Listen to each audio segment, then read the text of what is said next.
जी कैफेट आज के लेक्चर का आगाज करते हैं। Lecture number 70। आज के लेक्चर में हम कोड ऑफ एथिक्स के थ्रेड डिस्कस करने जा रहे हैं। जिन स्टूडेंट ने असाइनमेंट नहीं की थी वो फिर बैठ गए हैं, वो खड़े हो जाए। तो कोड ऑफ एथिक्स की डिफरेंट सिचुएशन हम स्टडी कर रहे थे, हर सिचुएशन का एनालिसिस कर रहे थे और सिचुएशंस के साथ साथ हम किसी हद तक उनके कुछ सेफगार्ड और सिग्निफिकेंस की वैल्यूएशन, ये दो कंसेप्ट भी डिस्कस करते रहेंगे। क्योंकि आपको पता है कि कोड ऑफ एथिक्स में हमसे जब वो क्वेश्चन टेस्ट करता है, जो कि लाजमी टेस्ट करेगा इस अटेम्प्ट में भी, उसमें हमें कोई 1, 2, 3 या 4 सिचुएशन दे देता है। हर सिचुएशन के बारे में हमसे अलग-अलग पूछता है 3 चीजें। हर सिचुएशन के बारे में हमसे अलग-अलग पूछता है 3 चीजें। कौन कौन सी? Threats, significance, safeguards. तो थ्रेड्स हम डिस्कस कर रहे हैं। थ्रेड्स की एग्जांपल्स के साथ साथ हम कुछ किसी हद तक सेफगार्ड और इनके सिग्निफिकेंस और इनके सेफगार्ड भी डिस्कस करते जाएंगे, ताकि जब आपको रीडिंग असाइनमेंट दी जाए और इसके साथ रिटन असाइनमेंट दी जाए तो आपको पता हो कि ये सिचुएशन कौन सी है, क्लास में डिस्कस हो चुकी है, उसमें ज्यादातर चीजें थ्रेड्स हैं या सिग्निफिकेंस के पॉइंट्स हैं या सेफगार्ड है, हम ऑलरेडी डिस्कस कर चुके हैं। इक्का दुक्का जो चीजें अगर नहीं होंगी वो आप नेक्स्ट लेक्चर में पूछ लीजिएगा कि सर ये न्यू चीज थी, हमें समझ नहीं आई, आप बता दीजिए। ठीक है। तो डेली बेस पे बेसिकली क्या होगा, आज मैं थ्रेड्स की सारी सिचुएशन इंशाल्लाह कंप्लीट कर दूंगा, डिस्कस हो जाएंगी। फिर इसके बाद आपको रीडिंग असाइनमेंट दी जाएगी जिसमें इन्हीं थ्रेड की जो सिचुएशंस है ये डिटेल में लिखी हुई हैं। यही सिचुएशन, एग्जैक्टली यही सिचुएशन डिटेल में डिफरेंट लर्निंग ऑब्जेक्टिव्स में लिखी हुई हैं, वो आपको रीडिंग के लिए दे दिया जाएगा। फिर उसके बाद आपने वॉल्यूम 2 में से क्वेश्चन और वॉल्यूम 1 में से भी क्वेश्चन को प्रैक्टिस करना होगा। उन क्वेश्चन की डिस्कशन फिर हुआ करेगी वेरी नेक्स्ट डे, ताकि आहिस्ता आहिस्ता प्रैक्टिस होती रहे, कंसेप्ट्स भी रिवाइज होते रहे। और चूंकि एक केस स्टडी में बाज़ औक़ात डिफरेंट सिचुएशन पूछ लेता है तो आपकी रिवीजन भी होती रहेगी। यानी हर गुजरते लेक्चर के साथ हम नए कंसेप्ट्स की प्रैक्टिस भी कर रहे होंगे, उसमें कोई ना कोई ऐसी सिचुएशन जरूर होगी जो हमारे पिछले किसी कंसेप्ट के बेस कर रही है, तो हमारी रिवीजन भी होती जाएगी।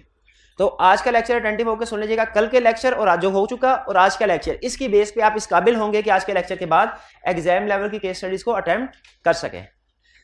तो हमने थ्रेड्स पढ़े थे, 5 थ्रेड्स की एग्जांपल्स पढ़ी थी। कौन कौन से थे? Self interest thread, self review, familiarity thread, self review thread, intimidation thread, familiarity thread. बैठ से असाइनमेंट करके आया करें। तो ये 5 तरह के थ्रेड्स है। इसमें हमने पहला थ्रेड सेल्फ इंटरेस्ट थ्रेड क्या है? When A team member will be influenced, किस वजह से? बिकॉज ऑफ फाइनेंशियल इंटरेस्ट, किसी फाइनेंशियल इंटरेस्ट की वजह से। सबसे पहली एग्जांपल फाइनेंशियल इंटरेस्ट की एग्जांपल क्या है? Holding shares. होल्डिंग शेयर्स का मतलब क्या है? अगर ऑडिट टीम, किसी भी टीम मेंबर या उसके किसी भी रिलेटिव के पास क्लाइंट के शेयर्स हों तो हम कहते हैं ये सेल्फ इंटरेस्ट थ्रेड क्रिएट होता है। अच्छा बताइए, इसकी सिग्निफिकेंस किस चीज पे डिपेंड कर रही होगी भला? कि मैग्नीट्यूड कितनी ज्यादा और उस पर्सन की पोजीशन क्या है। अगर एंगेजमेंट पार्टनर ने शेयर्स लिए हैं तो जाहिर है वो ज्यादा बड़ा थ्रेट है, उसकी सिग्निफिकेंस ज्यादा है। अगर किसी जूनियर टीम मेंबर ने लिए हैं शेयर, उसकी सिग्निफिकेंस कम है।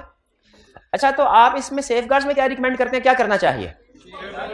या तो शेयर्स को डिस्पोज कर दिया जाए या उस रेलिवेंट टीम मेंबर को रोटेट कर दिया जाए। शाबाश, बिल्कुल ठीक है। अच्छा, इसमें एक सेफगार्ड और ये भी होता है कि रोटेट करने से पहले या शेयर्स को डिस्पोज करने से पहले उस टीम मेंबर ने कुछ ना कुछ काम किया होगा। तो क्या उसका जो काम उसने शेयर को डिस्पोज करने से पहले या हमने उसको रोटेट किया उससे पहले उसने जो काम किया हुआ है उसको खत्म कर देना चाहिए, फाड़ के फेंक देना चाहिए, या एज इट इज यूज कर लेना चाहिए, या दरमियानी रास्ता निकाले के रिव्यू करवा लें किसी से? अगर इंडिपेंडेंटली काम ठीक किया है तो उसको यूज कर लें। बिल्कुल। तो इसमें एक सेफगार्ड ये भी आपको बहुत से थ्रेड्स में नजर आएगा कि एक इंडिपेंडेंट चार्टर्ड अकाउंटेंट को या एप्रोप्रिएट रिव्यूअर को अपॉइंट किया जाए ताकि वो उस इंडिविजुअल का वर्क रिव्यू कर ले जिसकी वजह से प्रॉब्लम क्रिएट हुई है कि उस इंडिविजुअल ने सही काम किया कि नहीं किया। Holding share clear. फिर लोन, अगर लोन लिया है क्लाइंट से लोन, तो वो उसमें कोड ऑफ एथिक्स 2 हिस्सों में डिवीजन करता है। कहते हैं अगर लोन किसी फाइनेंशियल इंटरेस्ट बैंक वगैरह से लिया है तो सिचुएशन हो रहा है, क्योंकि वो उनकी ऑर्डिनरी कोर्स ऑफ बिजनेस की ट्रांजैक्शन होती है। अगर ऑर्डिनरी कोर्स ऑफ बिजनेस की ट्रांजैक्शन है, मार्केट टर्म्स एंड कंडीशन पे है, तो कोई प्रॉब्लम नहीं है। और लेकिन अगर लोन लिया है किसी ऐसे क्लाइंट से जो कि बैंक नहीं है, तो चूंकि उसकी ऑर्डिनरी कोर्स ऑफ बिजनेस की ट्रांजैक्शन नहीं है, फिर प्रॉब्लम है, उसकी फिर सिग्निफिकेंस भी ज्यादा होगी। थ्रेट इसमें सेल्फ इंटरेस्ट थ्रेट क्रिएट होगा। सिग्निफिकेंस डिपेंड करेगी कि लोन किससे लिया, फाइनेंशियल इंस्टीट्यूशन से या नॉन फाइनेंशियल इंस्टीट्यूशन से। सेफगार्ड में आप क्या रिकमेंड करते हैं, क्या होना चाहिए? लोन को रीपे कर देना चाहिए, और अगर लोन को रीपे रोटेट करना है, और अगर वो आर्म्स लेंथ बेसिस पे नहीं है तो कोशिश करें कि टर्म्स ऑफ द कॉन्ट्रैक्ट को चेंज करके आर्म लेंथ बेसिस पे करवाएं। नहीं लोन रीपे करवा दें, ये भी नहीं तो इंडिविजुअल को चेंज करना है। रोटेट कर दें, रिमूव कर दें। अच्छा, नेक्स्ट है फीस। अब चूंकि आपकी जो होम असाइनमेंट है उसमें भी फीस का लर्निंग ऑब्जेक्टिव शामिल है, इसीलिए फीस के ऊपर थोड़ी मैं डिटेल डिस्कशन करना चाह रहा हूं। फीस की वजह से 3-4 किस्म के इशू अराइज होते हैं, और ये सारे के सारे इश्यूज कोड ऑफ एथिक्स में है, कंपनीज एक्ट में नहीं है। कंपनीज एक्ट कहता है फीस की वजह से मुझे कोई मसला नहीं। पहला इशू क्या है? लेस से मुराद क्या है? प्रीडिसेसर आइटर से कम फीस चार्ज करना। ठीक है, आई कैप ये कहता है कि अगर प्रीडिसेसर आइटर से कम फीस चार्ज करने की हम इजाजत दे देना तो इससे होगा ये कि चार्टर्ड अकाउंटेंट एक दूसरे के साथ फीस की बेस पे कंपटीशन स्टार्ट कर देंगे। क्योंकि आप भी अक्सर एडवर्टाइजमेंट वगैरह देखते होंगे टीवी पे, डिफरेंट जो कंपनीज होती हैं जो डिफरेंट प्रोडक्ट्स या सर्विसेज प्रोवाइड कर रही हैं, वो दो बेसिस के ऊपर कंपीट करती हैं एक दूसरे को, एक प्राइस की बेस पे और दूसरा एडवर्टीजमेंट की बेस पे, और इन दोनों का ही नुकसान होता है अल्टीमेटली। प्राइस की वजह से कंपटीशन अगर हो, इसमें क्या नुकसान होता है? इसमें नुकसान ये होता है आर्थिक तौर पे कंज्यूमर का फायदा है, उसे कम प्राइस में चीज मिल रही होती है, लेकिन अल्टीमेटली जो भी कंपनी जो भी फर्म लेस प्राइस के ऊपर चीजें प्रोवाइड कर रही है वो अल्टीमेटली कोशिश करती है कि उसका प्रॉफिट मार्जिन सेम रहे। सेल प्राइस कम हुई है ना, प्रॉफिट मार्जिन सेम रहे, तो क्या करने की कोशिश करती है? कॉस्ट को कम करने की कोशिश करती है। जब कॉस्ट कम करने की कोशिश करती है तो इससे क्वालिटी कंप्रोमाइज हो जाती है बाज़ औक़ात। इसी तरह ऑडिट फर्म को अगर प्राइस की बेस के कंपटीशन करने की इजाजत दे दी जाए तो क्या होगा? वो प्राइस क्लाइंट को एक्वायर करने के लिए, अट्रैक्ट करने के लिए पिछले आइटर से कहेगा सर पिछले आइटर 10 लाख में आपका ऑडिट कर रहा था, हम 8 लाख में कर देते हैं। अब जब 8 लाख आ गया, अब जाहिर है फर्म ने अपना प्रॉफिट मार्जिन तो कुछ ना कुछ रखना है ना, तो फर्म की कोशिश क्या होगी कि कॉस्ट भी कम कर दे। कॉस्ट कम करने के चक्कर में या तो वो ये काम करेंगे कि सीए आर्टिकल स्टूडेंट की बजाय किसी आईकॉम बीकॉम वाले स्टूडेंट से प्रोसीजर परफॉर्म करवा लेंगे, या वो कुछ प्रोसीजर को स्किप कर देंगे, जिनके ऊपर पैसे लगते हुए उन प्रोसीजर को स्किप कर देंगे, जिससे अल्टीमेटली ऑडिट क्वालिटी कंप्रोमाइज होती है। इसीलिए आई कैप ने कहा हम आपको प्राइस की बेस पे कंपटीशन नहीं करने देंगे। इवन एडवर्टाइजमेंट की बेस पे भी कंपटीशन करने की इजाजत नहीं है। आप सीए फर्म्स के एडवर्टाइजमेंट नहीं देखते होंगे, आई कैप ने मना किया हुआ है, क्योंकि अगर एडवर्टाइजमेंट करने की इजाजत दे दी उसी तरीके से, अगर एडवर्टाइजमेंट करने की इजाजत दी जिस तरीके से आम कंपनीज करती हैं, तो आपको पता है आम कंपनियां टीवी पे खुद देखते होंगे, पूरा पाकिस्तान देख रहा होता है कि वो बजाय पहले एडवर्टाइजमेंट का कंसेप्ट ये होता था अपनी प्रोडक्ट के फीचर्स को प्रमोट किया जाता था, अब अपनी प्रोडक्ट के साथ साथ कंपेटिटर्स की प्रोडक्ट को डिग्रेड भी किया जाता है। तो इस तरीके से अगर एक दूसरे को चार्टर्ड अकाउंटेंट डिग्रेड करना शुरू कर देंगे तो अल्टीमेटली जो काउंटिंग प्रोफेशन, ऑडिट प्रोफेशन है, इसके बारे में नेगेटिव इमेज बनेगा लोगों का। आई कैप ने इसीलिए दोनों को, ये याद रखिएगा, दोनों तरह के कंपटीशन को मना किया हुआ है, प्राइस कंपटीशन को भी, एडवर्टाइजमेंट वाली बात फिर हम पढ़ेंगे, आज प्राइस की बात कर रहे हैं, फीस की, कि प्रीडिसेसर आइटर से कम फीस चार्ज करना इसीलिए मना किया हुआ है। इसको नाम देते हैं अंडरकटिंग। अंडरकटिंग अलाउड नहीं है, एक सूरत में अलाउड है, अगर quantum and scope of work कम हो, यानी पिछले साल की निस्बत इस साल क्लाइंट का स्कोप काम और स्कोप जो है वो कम हो जाए। फॉर एग्जांपल क्लाइंट पिछले साल एक्सपोर्ट भी करता था, लोकल सेल भी करता था, इस साल अब एक्सपोर्ट खत्म होगी, सिर्फ लोकल सेल करता है, वॉल्यूम ऑफ बिजनेस भी कम है, नंबर ऑफ ट्रांजैक्शंस कम है, वॉल्यूम ऑफ बिजनेस कम है, तो इस साल quantum and scope of work कम होने की वजह से कम फीस चार्ज कर सकते हैं। पिछले साल ब्रांचेस ज्यादा थी, इस साल ब्रांचेस कम है। नॉर्मल हालात में क्लाइंट को 10 लाख पिछले साल फीस चार्ज की, इस साल 6 लाख फीस चार्ज करे, अंडरकटिंग है, इजाजत नहीं है। लेकिन अगर क्लाइंट की नंबर ऑफ ब्रांचेस कम हो जाए, पिछले साल 100 थी, इस साल 60 हो जाए, तो चूंकि quantum and scope of work कम हो गया तो अब कम फीस चार्ज करने की इजाजत है। ये बात समझ आ गई? अच्छा, अब इसमें एक केस स्टडी सुन लीजिए और आपने एनालिसिस करना है कि इस सिचुएशन में आइटर फीस कम चार्ज कर सकता था कि नहीं। क्लाइंट ने आइटर से कहा सर आप इस साल की हमारी फीस कम चार्ज करें। आइटर ने कहा क्यों? उन्होंने कहा सर पिछले साल हम प्रॉफिट में थे, इस साल हमारा प्रॉफिट बहुत कम हो गया है, इस साल हमारा प्रॉफिट क्यों? क्योंकि हमारी सेल्स की ट्रांजैक्शंस कम हो गई है। सेल्स की ट्रांजैक्शन, क्या कम फीस चार्ज की जा सकती है? नहीं, बल्कि उल्टा इसमें काम ज्यादा हो गया, क्योंकि प्रॉफिटेबिलिटी कम होने की वजह से रिस्क बढ़ गया हमारा, इस वजह से ये सिचुएशन में फीस कम चार्ज नहीं कर सकते। क्वांटम और स्कोप जब कभी आए ना आपके जहन में ये एग्जांपल आ जाए कि शायद इसका मतलब ये है कि ऑडिट से रिव्यू पे अगर शिफ्ट हो जाए तो कम फीस चार्ज कर सकते हैं, वरना इसका असल मतलब नंबर ऑफ ब्रांचेस से है। लेकिन स्कोप से मुराद या, क्योंकि आपको पता है ऑडिट का स्कोप ज्यादा होता है, रिव्यू का स्कोप कम होता है, तो अगर स्कोप कम हो, quantum of work, quantity of work कम हो, उस सूरत में फीस कम चार्ज कर सकते हैं, वरना नहीं। अगर ट्रांजैक्शन पिछले साल की निस्बत सेल्स की भी और परचेज की भी डबल हो जाए, लेकिन किसी एबनॉर्मल लॉस की वजह से, इवेंट की वजह से, अर्थक्वेक की वजह से क्लाइंट लॉस में चला गया, क्या इस बेस पे कम फीस चार्ज कर सकते हैं? नहीं कर सकते। ये प्रीडिसेसर आइटर से कम फीस क्लियर हो गया, चार्ज कर सकते हैं कि नहीं? सिर्फ किस सिचुएशन में चार्ज कर सकते हैं? अगर quantum and scope of work कम हो। चले ये तो डिस्कस कर दिया। फिर इसके बाद कंटिंजेंट फी। कंटिंजेंट फी के बारे, अच्छा इसमें आगे कुछ फैक्टर्स बता रहा है और सेफगार्ड्स बता रहा है।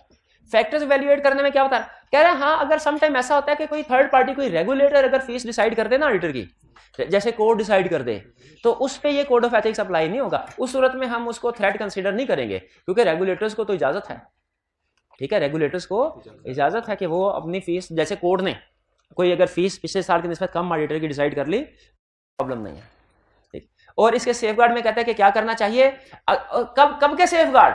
जब आपने quantum and scope of work देखा कम है, पिछले साल की निस्बत इस साल quantum and scope of work कम है। अगर कम है तो कम फीस चार्ज कर सकते हैं, हाँ कर सकते हैं, लेकिन स्टिल आपने क्लाइंट को कम्युनिकेट करना है कि सर हमारा quantum and scope of work पिछले साल की निस्बत इस साल कम है। कहीं क्लाइंट ये ना समझ रहा हो कि quantum and scope of work उतना ही होगा जितना पिछले साल था, फीस लेकिन कम हो गई। ये थे फीस हमारी अंडरकटिंग। दूसरा फीस का जो इशू है, हाँ रिव्यूअर की, अच्छा देखिए मैं क्लास में ना मेन कंसेप्ट्स कवर करवाऊंगा, एक एक लाइन कवर नहीं करवाऊंगा। आपको रीडिंग असाइनमेंट इसीलिए दिया है कि आप उसको जाके रीड करें, इसमें जो मजीद पॉइंट होंगे, और अगर कोई पॉइंट समझ में नहीं आता तो फिर हम नेक्स्ट लेक्चर में उसको डिस्कस करेंगे। यानी यूं समझ तरीकाकार क्या होगा, क्लास में मैं आपको 80% कंसेप्ट दिया करूंगा, होम असाइनमेंट आपको 100% की दिया करूंगा, 20% होम असाइनमेंट में मटेरियल एक्स्ट्रा होगा, लेकिन वो उम्मीद है रीडिंग करके आप समझ आएंगे। अगर नहीं समझ आती तो फिर अगले दिन के लेक्चर में आपने पूछना, ठीक है। तो आज मैंने आपको पहली होम असाइनमेंट दी है कोड ऑफ एथिक्स की रीडिंग करने के लिए, तो इसमें बिल्कुल उन्होंने भाई ने सही पॉइंट किया, सर एक आपने लाइन नहीं बताई, ठीक है बिल्कुल, लेकिन वो जब आप घर जाके स्टडी करेंगे आपको समझ आ जाएगी। अगर नहीं समझ आती नेक्स्ट लेक्चर में डिस्कस करेंगे, क्लियर? क्योंकि मैं चाहता हूं कम से कम आपने पहले रीडिंग की हो, आपने उसके ऊपर कुछ थोड़ा सोचा हो, फिर भी समझ नहीं आया तो फिर पूछें। अंडरकटिंग का इशू समझ आ गया। अब है कंटिंजेंट फी। कंटिंजेंट फी किसे कहते हैं? कंटिंजेंट फी का मतलब है जब फीस किसी आउटकम के साथ लिंक कर दी जाए। देखिए हमारे प्रोफेशन में दो तरह से फीस डिसाइड करने की इजाजत है। एक लमसम फी, ऑडिट करेंगे कितने में करेंगे, 50 लाख में, 40 लाख में, 60 लाख में, लमसम फी, फिक्स फी एग्री कर ले, ये ठीक है। दूसरा आर्ली बेसिस पे भी इजाजत है, ऑडिट करेंगे बिल्कुल करेंगे, फीस कितनी, सर जितना काम होगा ना उस लिहाज से फीस, हमारे पार्टनर्स के जितने आवर्स लगेंगे ऑडिट करते हुए, पार्टनर्स के आर्ली रेट ये अप्लाई होगा, या कि आपने बताया हुआ आर्ली रेट्स, मैनेजर के आर्ली रेट्स ये होंगे, जूनियर टीम मेंबर्स के आर्ली रेट्स ये होंगे। तो जो टीम मेंबर जितने आवर्स उस जॉब पे कंज्यूम करेगा उस लिहाज से बिलिंग कर दी जाएगी। इसकी भी ये कंटिंजेंट फी नहीं है, इसकी भी इजाजत है, ये आर्ली रेट के ऊपर बिलिंग हो रही है, क्योंकि ये इनपुट के ऊपर बेस कर रहा है, आउटकम के ऊपर नहीं। फिक्स फीस की इजाजत है, आर्ली रेट पे फीस डिसाइड करने की इजाजत है।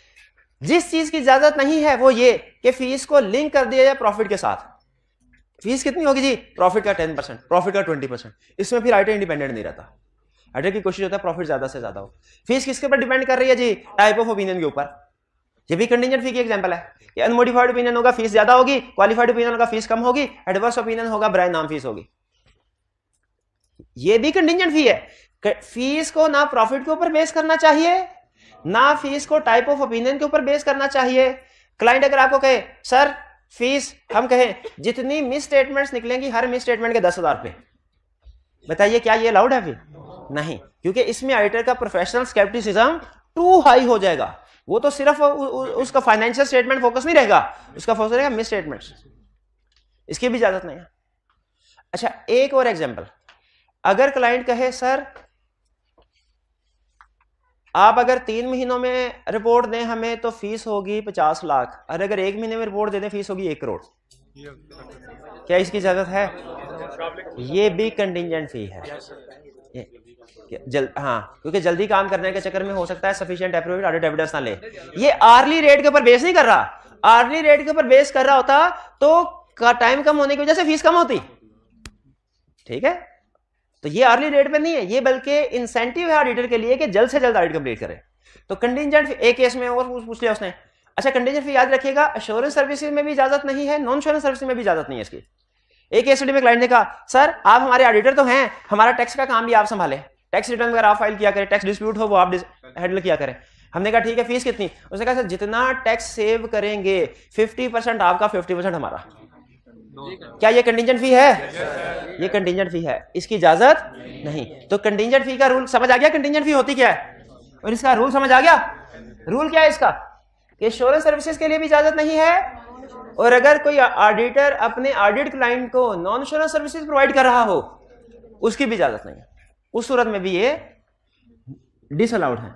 और अगर क्लाइंट आपसे कंटिजेंट फी ऑफर कर रहा है, या आपको पता चला कि मैनेजर ने एग्री कर लिया, क्या करें? उसको चेंज कर दे, कंटिजेंट फी की टर्म्स को चेंज करके किसके ऊपर ले आए? या तो फिक्स बेस के ऊपर या अर्ली रेट के बेस के ऊपर। Contingent fee okay, undercutting okay जी मेरे भाई। हाँ, अगर कोई कोर्ट वगैरह कोई फिर अगेन वही बात, रेगुलेटर अगर फीस डिसाइड कर ले उसकी इजाजत है, उसकी इजाजत है जी। हाँ बिल्कुल, अगर वो रेगुलेटर जिस भी बेसिस के ऊपर फीस डिसाइड करे वो बेसिस फिर अलाउड समझी जाएगी। क्योंकि प्रैक्टिस में बात बात ऐसे होता है कि ऑडिटर है ना, कोई उसे कंपनी वाइंड अप हो रही है, लिक्विडेटर वाइंड कर दिया, तो लिक्विडेटर को बाजुकात कहा जाता है कि जितने के एसेट डिस्पोज करेंगे ना 1% आपको कमीशन मिलेगा, ताकि वो ज्यादा से ज्यादा वैल्यू पे एसेट्स को डिस्पोज करे। तो है ये भी कंटिजेंट फी, लेकिन इस सूरत में इजाजत है। क्यों इजाजत है? क्योंकि ये कोर्ट ने डिसाइड किया। तो कोर्ट अगर डिसाइड कर ले, और ये तो बल्कि पूरे कोड ऑफ एथिक्स का रूल समझ लें कि कोर्ट ने अगर कोई चीज डिसाइड कर ली तो उसकी इजाजत है, वो हमारी बढ़िया। बिल्कुल।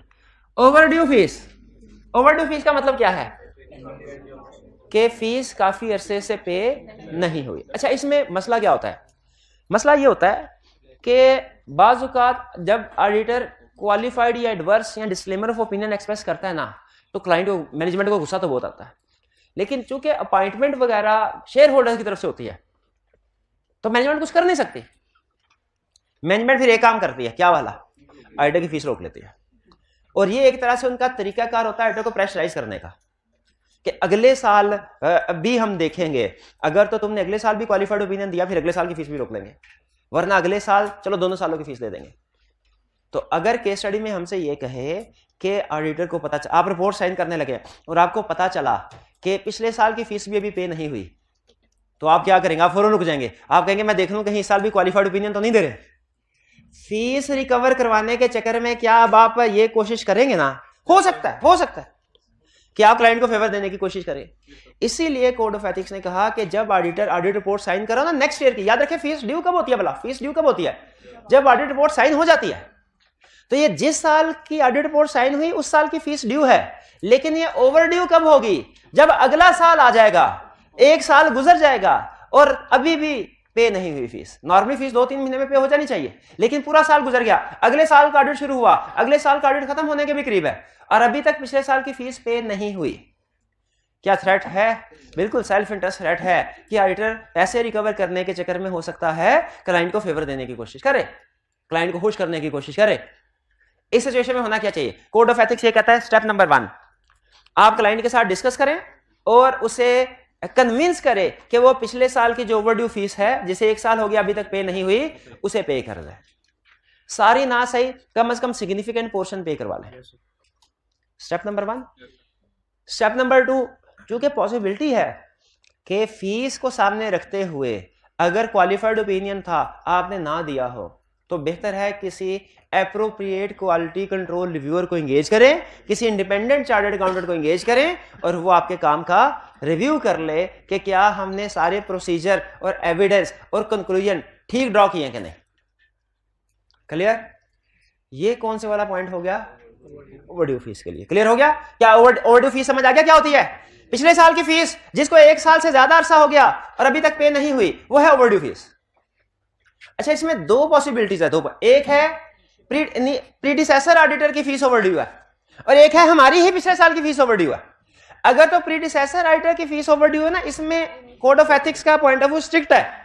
वो कहता है अगर प्रीडिसेसर ऑडिटर की फीस ओवरड्यू है ना, अभी तक पे नहीं हुई, तो आपने एक्सेप्ट ही नहीं करना जब तक ये फीस पे ना हो जाए। हाँ, अगर आपकी फीस पेंडिंग है पिछले साल की, एक्सेप्ट कर सकते हैं, लेकिन रिपोर्ट साइन करने से रिपोर्ट साइन करने से पहले सारी की सारी फीस रिकवर करवा लें। और अगर थोड़ी बहुत भी पेंडिंग रह गई है ना, तो आपने रिव्यूअर से अपने काम को रिव्यू करवा लेना। क्लियर है? ये था हमारा overdue fee. Next, referral fee. Fee overdue है तो फिर इंडिपेंडेंट चार्टर्ड अकाउंटेंट से रिव्यू कराने का फायदा ये होगा कि अगर हमने क्लाइंट की किसी मिस स्टेटमेंट को छुपा दिया हो, हमारे किसी टीम मेंबर ने क्लाइंट की मिस स्टेटमेंट को छुपा दिया हो, क्यों छुपा दिया हो कि कहीं क्वालिफाइड ओपिनियन दिया तो सीएफओ नाराज हो जाएगा, सीईओ नाराज हो जाएगा, वो हमारी पेमेंट का चेक साइन नहीं करेंगे, इसलिए हो सकता है कि मिस स्टेटमेंट को छुपा दिया हो या किसी जगह पे क्लाइंट को कोई फेवर दे दी हो अनड्यू। इंडिपेंडेंट रिव्यूअर आके चेक कर लेगा कि कहीं ये फेवर तो नहीं दी गई, सारे प्रोसीजर जो स्टैंडर्ड ने कहे थे वो पूरे हो गए कि नहीं हो गए। इंडिपेंडेंट रिव्यूअर का ये काम है। इंडिपेंडेंट रिव्यूअर समझते हैं किसको कहते हैं? किसको? जो हमारी हो सकता है हमारी ही फर्म के अंदर या समटाइम फर्म से बाहर का कोई बंदा हो और उसे हम क्या कहते हैं, सर हमने सारा ऑडिट कर लिया है, अब आप आके चेक कर ले कहीं कोई प्रॉब्लम तो नहीं है। ठीक है, इसमें अब चले रिव्यू की बात चल पड़ी है तो सुन लें। ये रिव्यू दो तरह के होते हैं। एक तो ये है कोड ऑफ एथिक्स के मुताबिक बात कर रहा हूं, कोड ऑफ एथिक्स के मुताबिक। एक तो ये है कि अगर किसी हमारी टीम है 10 बंदों की, उसमें सिर्फ इन्हीं भाई ने शेयर खरीदे थे या इन्हीं के कोई क्लोज रिलेटिव थे क्लाइंट में एम्प्लॉय, तो हम एडिशनल चार्टर्ड करेंगे, काम का रिव्यू करवाएंगे, लेकिन वो किसके काम का होगा? सिर्फ इनके काम का। और अगर थ्रेट ज्यादा हो, ऐसा हो जिसका इफेक्ट पूरी फाइनेंशियल स्टेटमेंट्स या पूरे ऑडिट पे आ सकता है, फिर भी हम किसी एडिशनल चार्टर्ड अकाउंटेंट को एंगेज करते हैं, लेकिन फिर सिर्फ इंडिविजुअल का रिव्यू करने के लिए, काम रिव्यू करने के लिए नहीं, बल्कि पूरे के पूरे ऑडिट का क्वालिटी कंट्रोल रिव्यू करने के लिए, पूरी के पूरी एंगेजमेंट का काम चेक करने के लिए। तो ये ना दो मिलती जुलती टर्म्स सेफगार्ड में यूज होंगी। कभी कहेगा कि किसी इंडिविजुअल को एंगेज करें to review the work performed by individual, और कभी कहेगा पूरे का पूरा क्वालिटी कंट्रोल रिव्यू करवा ले। तो बेसिकली दोनों में फर्क क्या होगा? अगर किसी इंडिविजुअल की वजह से मसला है ना, तो खुद सोचें, सिर्फ उसी इंडिविजुअल के काम को चेक करवाना चाहिए, हर बंदे के काम को चेक करवाने की जरूरत तो नहीं है बाहर के बंदे से। लेकिन अगर थ्रेट ऐसा है कि उसमें बड़ा थ्रेट है, तो उसमें क्या करना चाहिए? फिर पूरे का पूरा क्वालिटी कंट्रोल रिव्यू करवा लेना चाहिए। जैसे आपके ख्याल में प्रोबेबली आपकी जजमेंट की बेस पे अगर ये फीस पिछले साल की पेंडिंग हो, तो हमें पूरे के पूरी एंगेजमेंट का क्वालिटी कंट्रोल रिव्यू करवा लेना चाहिए, सबके काम को, या कि सिर्फ किसी स्पेसिफिक इंडिविजुअल के काम को रिव्यू करवाना चाहिए? सबके काम को। चलिए, तो ये हो गया ओवरड्यू फी। अच्छा, रिव्यू होना चाहिए कि नहीं होना चाहिए? इसे तो एग्री करते हैं ना, ये तो मैं डिफरेंस बता रहा हूं और आपके सर हमारा तो ख्याल है रिव्यू ही नहीं होना चाहिए। पॉसिबिलिटी है ना कि हमने फेवर दे दी होगी क्लाइंट। नेक्स्ट, रेफरल फी। रेफरल फी का मतलब क्या है कि हमारे पास एक ABC company and chartered accountants है, एक डीईएफ है। एबीसी के बाद क्लाइंट आया, क्लाइंट ने कहा सर हमें कंसल्टेंसी सर्विसेज प्रोवाइड कीजिए। एबीसी कंपनी ने कहा हम तो सिर्फ ऑडिट करते हैं, कंसल्टेंसी सर्विसेज नहीं। या हम सिर्फ, फॉर एग्जांपल उसने ऑडिट का कहा था, वो फर्म कहती है हम सिर्फ कंसल्टेंसी सर्विसेज प्रोवाइड करते हैं, ऑडिट सर्विसेज नहीं। क्लाइंट ने कहा अच्छा। फिर एबीसी ने कहा लेकिन ठहर जाए, हम डीईएफ एक कंपनी को जानते हैं, वो बहुत अच्छी ऑडिट सर्विसेज हम नहीं प्रोवाइड करते, लेकिन वो बहुत अच्छी सर्विसेज प्रोवाइड करती है, आप उधर चले जाए। वो बंदा हमारे पास आ गया, हमने उसके साथ एग्रीमेंट कर लिया, और हमारा असल में उस party ABC company chartered accountant के साथ एग्री हुआ था कि जितने क्लाइंट वो हमें भेजेगा, हर क्लाइंट का 50,000 चेक उसे भेजेंगे, 50,000 का। हमने उसे चेक भेज दिया। क्या इसमें कोई प्रॉब्लम है? यह है रेफरल फी। रेफरल फी से कहते हैं, इसमें सेल्फ इंटरेस्ट राइज होता है। किस वजह से राइज होता है? हो सकता है ABC company and chartered accountants जो है वो अपना 50,000 की फीस रिकवर करवाने के लिए किसी क्लाइंट को गलत मशवरा दे दें। हम हो सकता है इतनी अच्छी सर्विसेज प्रोवाइड ना करते हो, लेकिन क्लाइंट हमारे पास भिजवा दे। क्यों हमारे पास भिजवा दे? क्योंकि उसे 50,000 कमीशन मिलेगा, referral commission. Code of ethics कहता है इसमें थ्रेट राइज होता है। सेफगार्ड क्या है? कहता है आप पहले क्लाइंट को डिस्क्लोज कर दें। क्लाइंट को पता होना चाहिए कि जो उसे मशवरा दिया जा रहा है, इस मशवरे के पीछे सवाब की नीयत नहीं है, 50,000 का चेक है। फिर क्लाइंट की मर्जी है, वो उस वक्त आना चाहे तो आए, और जाहिर है क्लाइंट एक दफा सोचेगा कि वाकई ये सही एडवाइस दे रहे हैं कि नहीं मुझे। तो referral fee clear.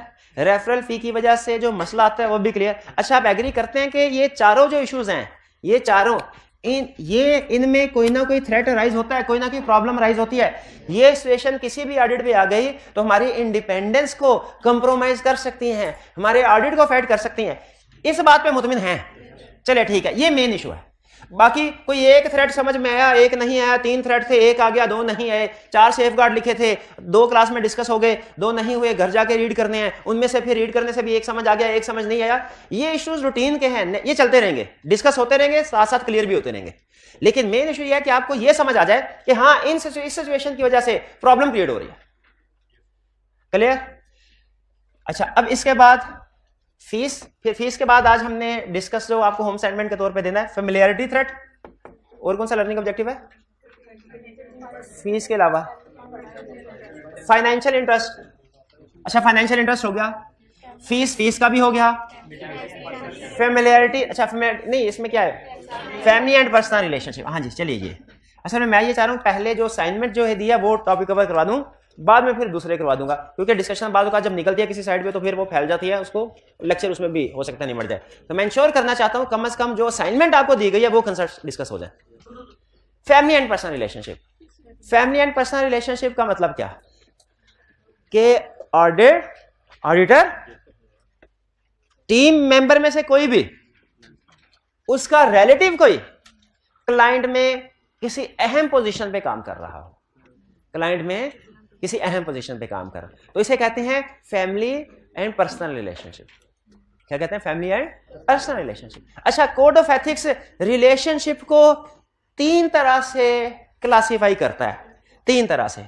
Code of ethics relationship को कितनी तरह, जो ऑडिटर के रिलेटिव्स हैं, टीम मेंबर के रिश्तेदार हैं, कोड ऑफ एथिक्स उनको कितने हिस्सों में क्लासिफाई करता है? 3। रिलेटिव्स की 3 टाइप। एक immediate family member, immediate family member. दूसरा close family member, close family member. तीसरा close relative. Code of ethics रिश्तेदारों को कितने हिस्सों में डिवाइड करता है? 3 हिस्सों में। पहला इमीडिएट फैमिली मेंबर, यह है स्पाउस और डिपेंडेंट चाइल्ड। माइनर को, हाँ माइनर, इससे मुराद माइनर, लेकिन माइनर को यहां पे क्या कहता है? Dependent child.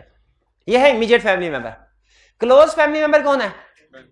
बहन भाई, वालदैन, ठीक है, ये क्लोज फैमिली मेंबर है। और जो चचा ताया, उनके बेटे, बच्चे, फूफिया, दोस्त, बचपन का दोस्त, इन सब के लिए कौन सी टर्म है? Close relative. फर्क समझ आया? अच्छा, अब एक अजीब बात सुने और फिर आपने मुझे उसकी जस्टिफिकेशन देनी है, उसके बाद एक सवाल पूछूंगा। अजीब बात क्या है? कोड ऑफ एथिक्स ये कहता है कि ऑडिटर के 3 तरह के रिलेटिव्स हो सकते हैं। पहले बेसिक रूल, अगर टीम मेंबर का, किसी भी टीम मेंबर का कोई भी रिलेटिव क्लाइंट में काम कर रहा है, किसी पोस्ट पे काम कर रहा है, तो इससे फेमिलियरिटी थ्रेट राइज होता है। ये बात समझ आती? फिर कहता है रिलेटिव्स 3 तरह के हैं। एक इमीडिएट फैमिली मेंबर, यानी अगर कोई स्पाउस क्लाइंट में मार्केटिंग डायरेक्टर है, हम कहेंगे इमीडिएट फैमिली मेंबर काम कर रहा है क्लाइंट पे। अगर भाई क्लाइंट में मार्केटिंग डायरेक्टर है, हम कहेंगे क्लोज फैमिली मेंबर। और अगर बचपन का दोस्त है कोई, क्लोज रिलेटिव। एक्सप्लेन करने के बाद 3 टाइप्स कोड ऑफ एथिक्स बड़ी अजीब बात करता है, जिसे हमें गुस्सा आ गया। उसने कहा रिलेटिव किसी भी टाइप का हो, थ्रेट तीनों सिचुएशन में राइज होगा, फेमिलियरिटी थ्रेट। हमें गुस्सा आ गया। हमें गुस्सा क्यों आया? हमने कहा अगर तीनों में ही थ्रेट राइज होता है, इसमें भी, इसमें भी, इसमें भी, तो फिर हमें 3 टाइप्स क्यों बढ़ाई? लेवल सिग्निफिकेंट को वैल्यूएट करने के लिए, सिग्निफिकेंस को वैल्यूएट। आपको बताया था ना कल, जब रिलेटिव H, जब रिलेटिव क्लाइंट में काम कर रहा हो तो सिग्निफिकेंस ऑफ थ्रेट किस पे डिपेंड करेगी? पहला, जो इधर वाला बंदा है उसकी ऑडिट टीम में क्या पोजीशन है, दूसरा क्लाइंट वाले बंदे की क्लाइंट में क्या, और तीसरा नेचर ऑफ रिलेशनशिप। तो इस केस में थ्रेट तीनों में राइज होगा। इसमें सिग्निफिकेंस ज्यादा है, इसमें कम, इसमें जरा दरमियानी थ्रेट। तो ये बात समझ आ गई। 3 टर्म्स मैंने आपको बता दी, immediate family member, close family member, close, और फिर ये भी बता दिया थ्रेट तीनों में राइज होता है। और फिर ये भी बता दिया अगर तीनों में थ्रेट राइज होता है तो फर्क किस चीज का है? सिग्निफिकेंस का। शाबाश, तो ये क्लियर हो गया। अच्छा, अब मुझे बताइए, अगर पता चले कि हमारे टीम मेंबर मैनेजर है, उसका भाई क्लाइंट में इन्वेंट्री मैनेजर है, थ्रेट राइज हुआ? कौन सा थ्रेट राइज हुआ? Familiarity threat. अच्छा अब आगे सुनते जाएं, क्या एक सिचुएशन में एक से ज्यादा थ्रेट राइज हो सकते हैं? फिर से बताइए, एक सिचुएशन में एक से ज्यादा थ्रेट राइज हो सकते हैं? हमें क्या करना चाहिए? सारे बताने चाहिए। अच्छा अब जैसे जैसे मैं सोचवाऊं आपने वैसे वैसे सोचना है, क्योंकि अगर बहुत ज्यादा सोचेंगे ना, गौर से सुनिएगा, अगर बहुत ज्यादा सोचेंगे तो हर सिचुएशन में हर थ्रेट फिट हो जाएगा। बहुत ज्यादा सोचेंगे ना तो हर सिचुएशन में हर थ्रेट है। आपने सिर्फ उस हद तक सोचना है कि जो थ्रेट लिखे हुए हैं वो समझ आ जाए। जो ये बात में रखिएगा, लिखे हुआ, क्योंकि जो कोड ऑफ एथिक्स लिख दिया उसके बाद हम जजमेंट अप्लाई नहीं करते।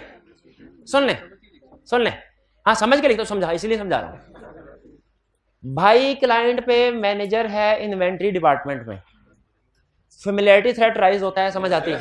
अब सुने, भाई को क्लाइंट से सैलरी भी तो मिल रही है, क्या वो सैलरी भी हमारे घर में हमारी फैमिली में नहीं आ रही? तो इसका मतलब इस सिचुएशन में फेमिलियरिटी थ्रेट के साथ सेल्फ इंटरेस्ट थ्रेट भी राइज हो रहा है। ठीक है, सेल्फ इंटरेस्ट भी राइज, समझ आ गई? अच्छा मुझे बताइए, अगर हम ऑडिट कर रहे हैं, क्लाइंट को पता चल गया कि ये भाई हैं दोनों, क्लाइंट ने हमारे भाई से कहा, पहले प्यार से कहा, आपका भाई ऑडिट टीम का ऐसा है, वो बहुत ज्यादा वाउचर मांग रहा है, उसे कहे जरा वाउचर, ये 4-5 वाउचर्स निकाल दें। और भाई ने हमसे कहा, ओ भाई कर दे तेरी। ये फेमिलियरिटी थ्रेट है। ये क्या है? फेमिलियरिटी थ्रेट है। हमने बात नहीं मानी।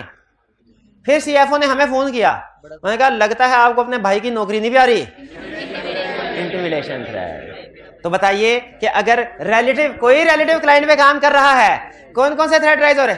Familiarity threat, self interest threat, intimidation. इससे आगे नहीं ना इससे ज्यादा सोचना है ना इससे कम सोचना है। इससे ज्यादा सोचेंगे तो मजीद थ्रेट आ जाएंगे, वो भी गलत है। इससे कम सोचेंगे तो थ्रेट कम हो जाएंगे, वो भी नंबर कट जाएगा। सिर्फ इतना ही सोचना है। क्लियर? हाँ, क्योंकि असल में कोड ऑफ एथिक्स ना प्रैक्टिकल सिचुएशन को सामने बनाए जाते हैं, वो सारी प्रैक्टिकल सिचुएशन मैं आपके साथ शेयर नहीं कर सकता। बाज़ औक़ात किसी ऐसी सिचुएशन को सामने रख के थ्रेट लिख दिया जाता है जो कि अभी आप उसके साथ फेमिलियर नहीं है। मैं अगर उसे समझाऊंगा भी ना तो बहुत टाइम लग जाएगा, फिर भी शायद आपको समझ आए ना आए, क्योंकि वो प्रैक्टिकल एक्सपोजर नहीं है ना, लिमिटेशन है। तो फिर इस सिचुएशन में हमारे पास क्या हल होता है? बेहतरीन हल क्या होता है? रट्टा भाई 3 थ्रेट थे ना, 2 समझ आ गए हैं, बस तीसरा थ्रेट उस सिचुएशन से रिलेट करता है जो अभी आपने नहीं पढ़ी समझी, जो प्रैक्टिस में तो याद कर लो। तो सम टाइम में आपसे कहा आप आएंगे ना कल, तो आप कहेंगे सर ये 3 थ्रेट थे, 2 समझ आ गए, 1 नहीं समझ आया, क्यों है? हाँ, तो मैं पहले आपको हो सकता है कि किसी एग्जांपल से समझाने की कोशिश करूं, समझ आ जाए ठीक है, नहीं समझ आए तो मैं क्या कहूंगा, रट्टा लगाएं आगे चले। क्योंकि हमारा पहला मकसद नॉलेज हासिल करना, प्रैक्टिकल नॉलेज, कि नॉलेजफुल पर्सन हो, नॉलेज इज पावर, ये नहीं है। पहला मकसद क्या है? पेपर पास करना। जो नॉलेज जितना जरूरी होगा प्रैक्टिस में जाके, आर्टिकल इसीलिए है, और किस लिए आर्टिकल? इसी चीज के लिए। Family and personal relationship. अच्छा बताइए, अभी तो आपने थ्रेट बताए, सिग्निफिकेंस बताइए, सिग्निफिकेंस किस चीज पर डिपेंड करती है? Nature of relationship, position of individual in firm, position of individual in client. बिल्कुल ठीक। सेफगार्ड, रोटेट करते हैं किसको? अच्छा सुन, तो पूरी बात करें ना। अच्छा, ये मैंने जानबूझ के इनका रोटेट का वर्ड उठाया क्योंकि कंसेप्ट ठीक है, इसलिए कि बाज़ औक़ात याद करते हुए हम सिर्फ कीवर्ड याद करते हैं, rotate, restructure, quality control review, dispose, interest. लेकिन एग्जाम में जब केस स्टडी आएगी, आपको कसम है आपने कीवर्ड्स नहीं लिखने, कंप्लीट सेंटेंस फॉर्म में लिखना है। स्टूडेंट क्या जैसे याद किया हो ना वैसे ही छाप दे। याद करने वाला मटेरियल और होता है, लिखने वाला मटेरियल और होता है। याद करने वाले सिर्फ कीवर्ड्स होती हैं, याद करने वाली चीज सिर्फ हेडिंग होती है, लिखने वाली सारी एक्सप्लेनेशन भी होती है। तो याद कीवर्ड्स कर लें सिर्फ, डिस्पोज, रीस्ट्रक्चर, रिमूव, ठीक है चलेगा। लेकिन जब लिखना है कंप्लीट सेंटेंस फॉर्म में लिखना। अच्छा, अब वापस आइए, मुझे इसके सेफगार्ड्स बताइए। रोटेट कर ले। अच्छा, 1-2 लफ्ज इस्तेमाल करता है यहां पे कोड ऑफ एथिक्स। एक कहता है रीस्ट्रक्चर रिस्पॉन्सिबिलिटी, एक कहता है रोटेट या रिमूव फ्रॉम एंगेजमेंट टीम। क्या फर्क है दोनों में बोला? रीस्ट्रक्चर रिस्पॉन्सिबिलिटी का मतलब है रहे टीम का हिस्सा ही। इन्वेंट्री में मसला है ना, उससे इन्वेंट्री छोड़ो, पेरोल ऑडिट करने पे लगा दो, पेरोल, यह है रीस्ट्रक्चर रिस्पॉन्सिबिलिटी। और रिमूव फ्रॉम, अगर ये नहीं करना तो उसे एंगेजमेंट टीम से निकाल के किसी और एंगेजमेंट पे भेज दो और उधर का कोई बंदा इधर ले आओ जिसका इंटरेस्ट नहीं है। और क्या रिव्यू होना चाहिए कि नहीं इसके काम का? बिल्कुल होना चाहिए। ठीक, आगे चले। ये 3। अच्छा, अब ये बाकी फिलहाल ये जिसकी असाइनमेंट थी वो तीनों मैंने आपके साथ शेयर कर दिए। ये नहीं, फीस, फाइनेंशियल इंटरेस्ट, फीस और फैमिली एंड पर्सनल। अच्छा, अब आगे अब मैं सिग्निफिकेंस और सेफगार्ड, वो वाले पॉइंट जो बहुत सी सिचुएशंस में रिपीट होते हैं, सारे नहीं बहुत से। जैसे ये अगर आप फैक्टर याद कर लेना, ये फैक्ट सिग्निफिकेंस के या सेफगार्ड के, समझ लीजिए आपने 70% केस स्टडीज अटेम्प्ट कर ले, क्योंकि 70% केसेस में यही पॉइंट्स रिपीट हो रहे होंगे, आप खुद देखेंगे जब आप घर जाके रीडिंग करेंगे। तो हमने क्या किया है, हमने सारे थ्रेट्स पढ़े, हमने सारे सिग्निफिकेंस के फैक्टर्स पढ़े, हमने सारे सेफगार्ड्स पढ़े। सारे सेफगार्ड में से जो ज्यादातर सेफगार्ड रिपीट हो रहे थे, जो ज्यादातर सेफगार्ड मुख्तलिफ सिचुएशन में बार बार आ रहे थे, हमने उनकी लिस्ट बना ली, वो डिस्कस करने लगे। और इसी तरह सिग्निफिकेंस में जो ज्यादातर केसेस में रिपीट हो रहे थे, उनकी लिस्ट बना ली, अब वो आपके साथ शेयर करने जा रहे हैं, ताकि जब आप इस लिस्ट को समझ लें तो जहां जहां पे ये सेफगार्ड या ये सिग्निफिकेंस का फैक्ट आप आसानी से समझ लें। जैसे हमारी 15 सिचुएशंस हैं, अगर एक सेफगार्ड 8 सिचुएशंस में डिस्कस हुआ है, तो बजाय ये कि हर दफा डिस्कस कर रहे हो, आज ही डिस्कस कर लेते हैं। अच्छा, ये लेकिन याद रखें, ये वो हैं जो फ्रीक्वेंटली सिचुएशंस में आएंगे, ये वो नहीं है जो हर सिचुएशन के कॉमन है। फर्क समझ आ रहा है दोनों में? ये फैक्टर्स वो नहीं है जो हर सिचुएशन, यानी एक स्टूडेंट ने क्या समझ, मेरी इस बात से जो पहले मैंने कही इससे गलत है, उसने कहा सर आपने कहा था ये वो फैक्टर्स हैं जो बार बार आते हैं, तो हर सिचुएशन में आते हैं, इसका मतलब है मैंने याद कर ली है, अब एग्जाम में जो भी सिचुएशन आ जाएगी मैं सिर्फ ये फैक्टर्स फिट कर दूंगा उसमें और ये सेफगार्ड फिट कर दूंगा। नहीं भाई, ये फ्रीक्वेंटली अपीयर होते हैं केसेस में, लेकिन लाजमी नहीं है कि हर केस में हो, ये ज़हन में रखिएगा। तो आपने केस स्टडी को पढ़ के देख के इनको यूज करना है। ये वो टूल्स हैं जो बहुत सी जंगों में काम आएंगे, हर जंग में काम नहीं आएंगे, लेकिन वो आपने देख लेना है कि किस तरीके का क्वेश्चन है, कौन सा, उस लिहाज से। पहले फैक्टर्स, हमने सिचुएशन डिस्कस कर लिया, कौन सी सिचुएशन जिनकी असाइनमेंट आपको देनी है, बाकी जैसे जैसे आगे चलेंगे सिचुएशन मजीद डिस्कस करता रहूंगा। आज 3 डिस्कस की, अब डिस्कस करने जा रहे हैं वो फैक्टर जो आज वाली सिचुएशन से भी रिलेट करते हैं और जो आइंदा पढ़ेंगे उनसे भी रिलेट करते हैं, उनसे भी रिलेट कर। अच्छा, फैक्टर्स को याद करने के लिए ना हमने बस अपनी तरफ से खुद आपको कोई ना कोई तुक्का लगाना होता है। तो एक वर्ड बनाया फैक्टर्स, उसे हम कहते हैं एच टॉम। एच मैंने कहा ये किस लिए वर्ड यूज होगा, सिग्निफिकेंस को इवैल्यूएट करने के लिए। आपने जब कभी सोचना है ना कि कोड ऑफ एथिक्स आ गया, थ्रेट तो मैंने लिख दिए, अगला स्टेप क्या है, अगला स्टेप है सिग्निफिकेंस को इवैल्यूएट करना है। तो कौन से फैक्टर्स होते हैं, आपके ज़हन में ये लफ्ज आ जाए, एच टॉम। अगर तो रिलेशनशिप, ये ज्यादातर, ये मजीद भी होंगे लेकिन ये ज्यादातर ये पेयर होते हैं। इसमें एच का मतलब है 3 पॉइंट, कौन कौन से, हम इधर हमारे वाला बंदा किस पोजीशन पे है, क्लाइंट वाला बंदा किस पोजीशन पे है, नेचर ऑफ रिलेशनशिप क्या है दोनों में, क्लियर। फिर इसके बाद टी का मतलब क्या है, टाइम पीरियड, कितना अरसा हो गया, कितना अरसा हो गया। जैसे वो ये कहता है ज्यादा अरसे तक अगर आप क्लाइंट का ऑडिट करें ना तो इससे भी फेमिलियरिटी थ्रेट राइज हो जाता है। तो अब इसके फैक्टर्स में क्या लिखेंगे कि कितने अरसे से कर रहे हैं। एक जगह पे उसने लिखा 2 साल हुए, उसने कहा कोई मसला ही नहीं है। हमने कहा 3 साल, कोई मसला नहीं है। हमने कहा 4, कहता है हाँ 4 से मसला है। 3 साल के बाद थ्रेट राइज। और एक क्वेश्चन में तो उसने लिख दिया 20 साल से ऑडिट कर रहे हैं। हमने कहा इसमें तो सिग्निफिकेंस ही सिग्निफिकेंस है। तो इसमें टी से क्या मतलब, टाइम पीरियड, कि कितना अरसा हो गया आपको सर्विस प्रोवाइड करते हुए। ठीक है।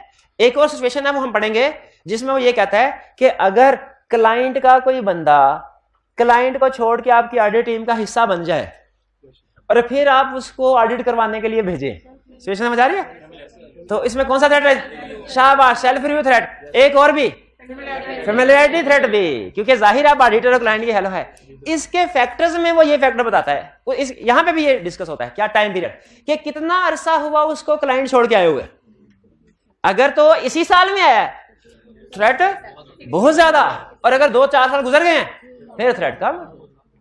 तो ये भी एक फैक्टर होगा, टाइम पीरियड कितना गुजरा। फैक्टर्स को ऑर्डिनरी कोर्स ऑफ ट्रांजैक्शन की नेचर क्या है, आपको कहेगा कि क्लाइंट की और राइटर टीम की में किसी की ट्रांजैक्शन हुई है, गुड्स एंड सर्विसेज बाय कर रहे हैं। तो हमने देखना है क्या transaction ordinary course of business की है। अगर ऑर्डिनरी कोर्स ऑफ बिजनेस की है तो थ्रेट फिर भी होगा, थ्रेट फिर भी होगा किसी, लेकिन कम, क्योंकि बाज़ औक़ात होता है ट्रांजैक्शन ऑर्डिनरी को, लेकिन उसकी फ्रीक्वेंसी बहुत ज्यादा होती है या उसका साइज बहुत ज्यादा होता है। तो यहां पे देखना है। ओ मींस ट्रांजैक्शन जो है वो ऑर्डिनरी कॉस्ट ऑफ बिजनेस की है कि नहीं, और M means magnitude of transaction, transaction का अमाउंट क्या है।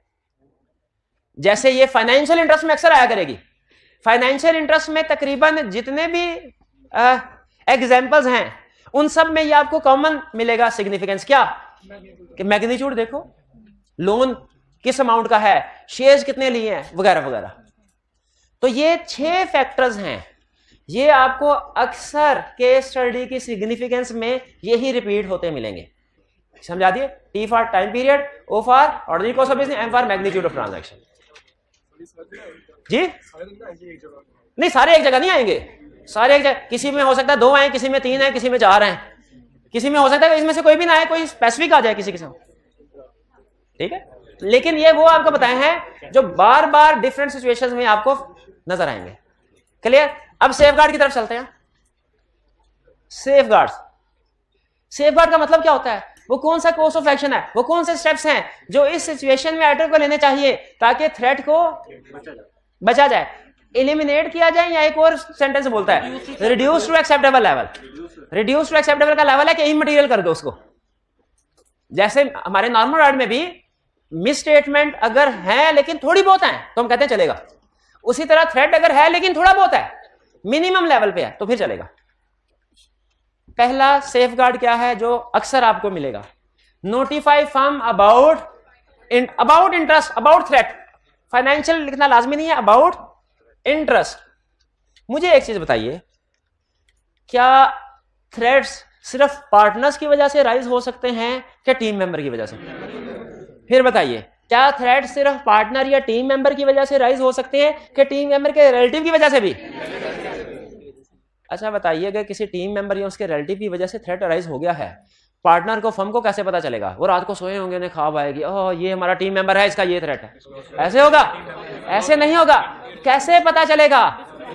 कोड ऑफ एथिक्स ने उसकी जिम्मेदारी लगाई टीम मेंबर की कि भाई अगर तुम्हारा कोई प्रॉब्लम है, अगर तुम्हारे भाई ने शेयर्स खरीदे हैं तो ये तुम्हारी जिम्मेदारी है। स्टेप नंबर 1 पे फर्म को नोटिफाई करो। फर्म, अगर फर्म को बाद में पता चल गया ना तो छोड़ेगी नहीं, छोड़ेगी नहीं। हमारा एक टीम मेंबर थे हमारे फर्म में, तो उनका कुछ इस तरह का इशू आ गया कि उन्होंने डिस्क्लोज नहीं किया, डिस्क्लोज नहीं किया, रिलेशनशिप था, डिस्क्लोज नहीं किया। बाद में पता चला, उधर सीईओ ने पार्टनर को बुला लिया, उन्होंने कहा सर ये क्या चक्कर है, ये तो प्रॉब्लम है।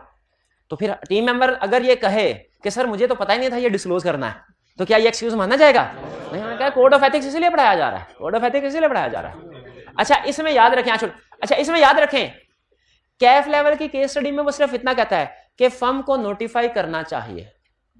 ठीक है, सेफगार्ड में सिर्फ इतना कहता है। सीफैप लेवल पे एक स्टेप और ऐड करता है, कहता है अगर जूनियर ये कह रहा है ना कि उसे नहीं पता था तो उसको तो सजा मिले ही मिलेगी, सीनियर को भी मिलेगी। वो सिखाया क्यों नहीं? शाबाश। आपके पेपर में अगर कोई एक क्वेश्चन ऐसा आता है ना जिसे आप अटेम्प्ट नहीं कर पाते, वो आपको तो सजा मिले ही मिलेगी, भुगतेंगे। टीचर का भी कसूर है, लेकिन ये देखा जाएगा अब टीचर पढ़ाया कि नहीं पढ़ाया, लेकिन इंडिकेशन होती है, इंडिकेशन होती है कि टीचर, क्योंकि 1-2 स्टूडेंट अगर क्वेश्चन ना अटेम्प्ट कर पाए, हम कहते हैं स्टूडेंट का मसला होगा, लेकिन अगर पता चले आधी से ज्यादा क्लास में क्वेश्चन अटेम्प्ट नहीं कर पाई तो कहीं ना कहीं टीचर का भी मसला लाजमी है। हम 1-2 स्टूडेंट अगर हमारे पास आके कहें ना सर क्वेश्चन नहीं हुआ, हम उसे कहते हैं भाई तेरी गलती है, तूने नहीं पढ़ा। लेकिन जब 10, 12, 15, 20 स्टूडेंट आगे एक ही बार, तो इसका मतलब है कोई कंसेप्ट ऐसा था जो हमें कमी है, हम नहीं पढ़ा सके, हमें अपने उस लेक्चर को इंप्रूव करने की जरूरत है। इसी तरीके से अगर कोई टीम मेंबर, ये जिम्मेदारी किसके लगाई? टीम मेंबर की, वो बताए। और अगर टीम मेंबर नहीं बताता, ये टीम मेंबर का भी कसूर है, फर्म के quality control policy and procedure में भी वीकनेस है, उसको इंप्रूव करना चाहिए। इसका मतलब फर्म कोई सेमिनार नहीं कंडक्ट करवा रही, फर्म अवेयर नहीं कर रही अपने सिस्टम के साथ, अपनी टीम को ट्रेनिंग नहीं करवाई। बात हमने पढ़ा था ना एक प्रिंसिपल्स में, प्रोफेशनल कंपनी ड्यू केयर में, कि फर्म को ट्रेनिंग वगैरह करवानी चाहिए। इसका मतलब है फर्म वो काम नहीं करवा रही। चलिए नोटिफाई वाला क्लियर हो गया कि उस इंडिविजुअल, अब एक केस स्टडी में उसने कहा आपका सीनियर है, आर्टिकल्स के आखिरी साल हैं, क्लाइंट के सीएफओ ने उसको, अभी ऑडिट चल रहा है, क्लाइंट के सीएफओ ने इसको ऑफर कर दी, आपके आर्टिकल्स खत्म होंगे ना, आपने हमारे पास आ जाना है, हेड ऑफ इंटरनल ऑडिट की जगह खाली है, आपको head of internal audit appoint कर देंगे। अब बताइए ऐसा सीनियर इंडिपेंडेंट रहा? इंडिपेंडेंट नहीं रहा, थ्रेट राइज हो गया। सेफ गार्ड में आप स्टार्ट कहां से करेंगे? नोटिफाई। उस इंडिविजुअल की जिम्मेदारी है कि वो इस ऑफर को नोटिफाई करे, वो इस ऑफर को नोटिफाई करे कि सर मुझे ऑफर आई है। अच्छा, फर्म को क्या करना चाहिए फिर? उसका शाबाश, उसको रोटेट कर दे, यही लिखा हुआ है। एक बात और लिखी हुई है, उसके काम को चेक करवा लें, शाबाश, यही चीजें लिखी हैं। तो अगर आप इसकी कोड ऑफ एथिक्स की सेंस को समझ आए ना कि आपको चाहता क्या है, तो आप बड़ी आसानी से केस स्टडी अगर कुछ भी ना पढ़ के जाएं, आपको थ्रेट के नाम याद है और आपको कुछ ना कुछ सेफगार्ड या वैल्यूएशन फैक्टर याद है। इवन इस सिचुएशन में भी आप इस काबिल हैं, ICAP के 50 से 60% case study as on today आप अटेम्प्ट कर सकते हैं, सिर्फ अपनी कॉमन सेंस की बेस पे। अगर आपको थ्रेट्स के नाम याद है, सिग्निफिकेंस के ये फैक्टर्स कॉमन ये याद है और कुछ सेफगार्ड, तो more than 50 to 60% case studies आप कर सकते हैं। Dispose of interest, dispose of interest सारे का सारा डिस्पोज कर दो या इतना के रिमेनिंग इमटेरियल रह जाए। क्लियर हो गया? अच्छा, सोच के मुझे बताइए, ये सेफगार्ड इधर आएगा, डिस्पोज ऑफ इधर आएगा, इधर आएगा। अच्छा, इधर भी इनडायरेक्टली आ रहा है। जब हम कहते हैं ना कि क्लाइंट से रिपोर्ट साइन करने से पहले क्लाइंट से पैसे रिकवर करवा लो, तो ये बेसिकली क्लाइंट की तरफ से डिस्पोज ऑफ वाली बात है। बिजनेस रिलेशनशिप, कि अगर पार्टनर का डायरेक्टर के साथ पार्ट टाइम बिजनेस चल रहा है, कोई खत्म होना चाहिए कि नहीं होना चाहिए? Dispose of. बहुत ज्यादा गुड एंड सर्विसेज क्लाइंट से बाय कर रहे हैं, डिस्पोज। तो ये कॉमन आ गया। अच्छा, इसमें नहीं आएगा, इसमें ना सोचे, क्योंकि रिलेशनशिप्स को हम डिस्पोज नहीं कर सकते, इसमें ज्यादातर नहीं आएगा। हाँ जी, आगे चलते हैं। Remove relevant team member from audit client, rotate कर दो या रिमूव कर दो। अच्छा, ये तो मेरा ख्याल है इसमें आएगा। इसमें अगर डिस्पोज ना करें, डिस्पोज नहीं करते, नहीं, इसमें फीस में नहीं आएगा मेरा ख्याल, क्योंकि पूरी की पूरी फर्म को रोटेट, इंडिविजुअल को रोटेट किया जा सकता है, फर्म को तो नहीं किया। बिजनेस रिलेशनशिप में आएगा, बाइंग गुड्स में आएगा, फैमिली पर्सनल रिलेशनशिप में, लॉन्ग एसोसिएशन में, एम्प्लॉय रहा है कोई, गिफ्ट ले लिया किसने, कोई क्लाइंट को फाइनेंशियल स्टेटमेंट बना के दें, तो ये आपने देखा, ये अक्सर आपको नजर आए। इसी तरह एप्रोप्रिएट रिव्यूअर को फाइंड कर लें, ये भी हाँ तकरीबन भाई क्लियर हुआ ये। अच्छा, आप मुझे बताइए, कोड ऑफ एथिक्स की केस क्वेश्चन कैसे टेस्ट करेगा आपसे? वो हमें 1, 2 या 3 सिचुएशन दे देगा, और उसकी रिक्वायरमेंट क्या होगी? हर सिचुएशन के बारे में क्या बताएं? 3 चीजें। कौन कौन सी? Threat, significance, safeguard. थ्रेट्स हमने डिस्कस कर लिए कुछ सिचुएशंस के, सिग्निफिकेंस डिस्कस कर ली जो ज्यादातर अपियर होती है। अब इसमें कोई नई सिग्निफिकेंस का फैक्टर आता है जो आपको समझ में नहीं आएगा, वो आप पूछ लीजिएगा नेक्स्ट लेक्चर में। और फिर सेफगार्ड। क्लियर? एक प्रॉब्लम जब मैं आपको बता दूं, जो आप खुद से जब घर असाइनमेंट कर रहे होंगे तो आपको फेस करना पड़ सकती है, वो ये जो फैक्टर्स है ना, फैक्टर्स, सिग्निफिकेंस, ये समझ आ जाती है क्योंकि ये कॉमन सेंस पे डिपेंड कर रहे होते हैं, समझ आ रही होती है। अच्छा, ये कह रहे तो क्यों कह रहा है? कोर्स ऑफ एक्शन भी बहुत आसानी से समझ आ जाते हैं कि ये लाइन लिखी है, ये स्टेप लिखा है तो क्यों लिखा है। कोर्स ऑफ एक्शन भी आसानी से समझ आ जाते हैं। सेफगार्ड, थ्रेट्स जो है ना, जिन सिचुएशन में तो सिर्फ एक थ्रेट है, वो बड़ी आसानी से समझ आ जाता है। 3 सिचुएशन हमारे पूरे सिलेबस में ऐसी हैं जिनमें थ्रेट्स की तादाद 2 या 3 है, 4 नहीं है, 5 नहीं है, 2 या 3 है। और उसमें 3 सिचुएशन ऐसी हैं जिनमें दूसरा या तीसरा थ्रेट, स्टूडेंट कहता है सर ये बताइए कैसे अराइज होता है। ये आपको पहला थ्रेट, जैसे अभी बात हुई, फेमिलियर, वो एम्प्लॉय था, फेमिलियरिटी थ्रेट फौरन समझ आ गया। आपने जो इसके साथ सेल्फ इंटरेस्ट था वो भी आपने कहा थोड़ा 50-50, लेकिन इंटिमिडेशन तो नहीं। या हो सकता है कुछ स्टूडेंट्स को इंटिमिडेशन अराइज हो गया, वो सेल्फ इंटरेस्ट तो नहीं अराइज होता, पैसे ऑडिटर की जेब में थोड़ी जा रहे हैं। लेकिन यहां पे फिर मैं क्या कहूंगा कि रटा लगाएं जो लिखा होगा, क्योंकि ICAP जब इस केस स्टडी को टेस्ट करता है सोल्यूशन में यही थ्रेट होते हैं, और मार्किंग स्कीम में भी उसने इन्हीं थ्रेट्स के मार्क्स दिए होते हैं। अगर आप नहीं लिखेंगे एक थ्रेट, आधा नंबर काट लेगा वो। ठीक है, 3 थे, 2 लिखे, 1 समझ नहीं आया इसलिए नहीं लिखा, तो बेहतर है समझ आए। हम पूरी कोशिश करेंगे समझ भी आए, लेकिन आपको बताया पूरे कोड ऑफ एथिक्स में इंशाल्लाह सेफगार्ड सारे समझ आ जाएंगे, आपको सिग्निफिकेंस के फैक्टर्स भी सारे समझ आ जाएंगे, थ्रेट में भी तकरीबन सारी सिचुएशन समझ आ जाएंगी, लेकिन 2-3 सिचुएशंस के 2-3 थ्रेट ये समझ। तो आपको पता है इस तरह की सिचुएशन में हमारी अप्रोच क्या होती है? रटा लगाओ आगे चलो, रटा लगाओ आगे चलो। क्लियर? अच्छा, आज की होम असाइनमेंट नोट कर लीजिए। ये होम असाइनमेंट आपकी कोड ऑफ एथिक्स की पहली असाइनमेंट है, लाजमी चेक करनी है मैंने, लाजमी असाइनमेंट चेक करनी है मैंने, ये ध्यान में रखें। रिटन फॉर्म में, और सिर्फ कीवर्ड्स नहीं, कंप्लीट सेंटेंस फॉर्म में। ये नोट कर ले, ये पिक्चर ले लें, इसकी बाद में आपने कहना सर ये क्वेश्चन था और ये नहीं था। ये अच्छा ये है 11 क्वेश्चन नंबर 11 का पार्ट 2 है ये हाँ ये 11 को नहीं रीडिंग ये लर्निंग ऑब्जेक्टिव करने हैं। ये क्वेश्चन 9 11 पार्ट 2 ये वॉल्यूम 1 के क्वेश्चन जो आपने राइटिंग में करने हैं और ये वॉल्यूम 2 के क्वेश्चन जो राइटिंग में करने हैं। असाइनमेंट पहले रीडिंग करनी है लेकिन रीडिंग के बगैर असाइनमेंट ना कीजिएगा, समझ नहीं आएंगे क्वेश्चन। पहले रीडिंग करें सारी, फिर उसके बाद इस क्वेश्चन को भी रिटन फॉर्म में अटेम्प्ट करना है, इन क्वेश्चन को भी रिटन फॉर्म में अटेम्प्ट करना है। क्लियर? और ये हर क्वेश्चन में मुझे चाहिए, हर क्वेश्चन के 3 हेडिंग मुझे चाहिए। कौन कौन सी हेडिंग? पहली थ्रेड, दूसरा सिग्निफिकेंस, तीसरा सेफगार्ड। शाबाश शाबाश बेहतरीन। जी आज का लेक्चर यहाँ पे खत्म करते हैं हम। अल्लाह हाफिज।